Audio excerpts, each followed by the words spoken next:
Muy buenas tecnonautas.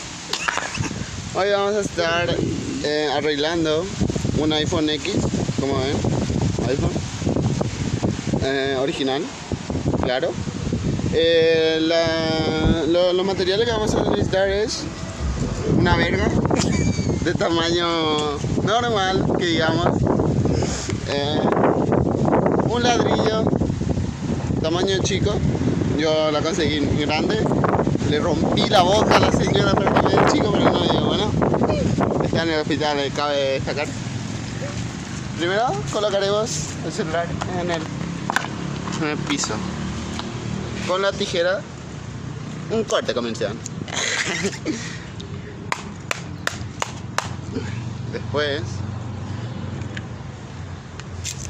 con el ladrillo tamaño medio.